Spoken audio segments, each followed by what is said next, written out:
ধরুন বিকাশ অ্যাকাউন্ট নেই এমন একটি নাম্বারে আপনি টাকা পাঠিয়ে দিয়েছেন, সেন্ড মানি করে দিয়েছেন ভুলবশত। এখন চাচ্ছেন কিন্তু সেই টাকাটা আপনি ফেরত নিয়ে আসতেন।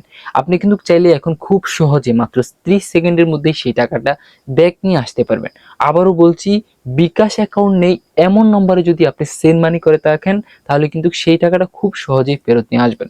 তো কিভাবে সেই টাকাটা ফেরত আনবেন, চলুন আপনাদেরকে দেখাই। তার আগে বলে রাখি, যারা আমাদের ইউটিউব চ্যানেলটি এখনো সাবস্ক্রাইব করেননি তারা অবশ্যই আমাদের চ্যানেলটিকে সাবস্ক্রাইব করে দিবেন।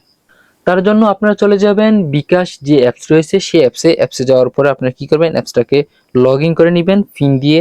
দেওয়ার পরে আপনারা এখানে দেখতে পাচ্ছেন সেন্ড মানি নামে একটা অপশন আছে। আপনারা যে জায়গা থেকে সেন্ড মানি করেন আপনারা কি করবেন, এখানে ক্লিক করে দিবেন। এখানে ক্লিক করার পর উপরে দেখতে পাচ্ছেন নন বিকাশের আপনি এখানে ক্লিক করে দিবেন। তো আপনি যেই নাম্বারে সেন্ড মানি করে দিয়েছেন সেটা যদি বিকাশ অ্যাকাউন্ট না থাকে, নন বিকাশ হয়, তাহলে কিন্তু সেটা এখানে শো করবে। তো আপনি কিন্তু নাম্বারটা এখানে দেখতে পারবেন।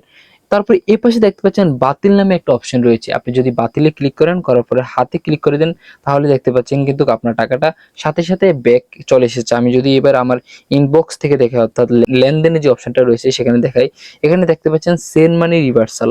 আমি যে টাকাটা সেন্ড মানি করেছি সেই টাকা কিন্তু সাথে সাথে ব্যাক চলে এসেছে। আবারও আপনাদের সুবিধার্থে বলছি, যেই নাম্বারে বিকাশ অ্যাকাউন্ট নেই এমন নাম্বার হলে কিন্তু এটি করা সম্ভব। ভিডিওটি যদি আপনার কাছে গুরুত্বপূর্ণ মনে হয়ে থাকে, আপনার উপকার এসে থাকে, তাহলে অবশ্যই আমাদের ইউটিউব চ্যানেলটি সাবস্ক্রাইব করে ফেসবুক পেজটি ফলো করে আমাদের সাথে থাকুন। আমরা হাজির হব নিত্য নতুন গুরুত্বপূর্ণ ভিডিও নিয়ে। ওই পর্যন্ত ভালো থাকুন, সুস্থ থাকুন। আসসালামু আলাইকুম।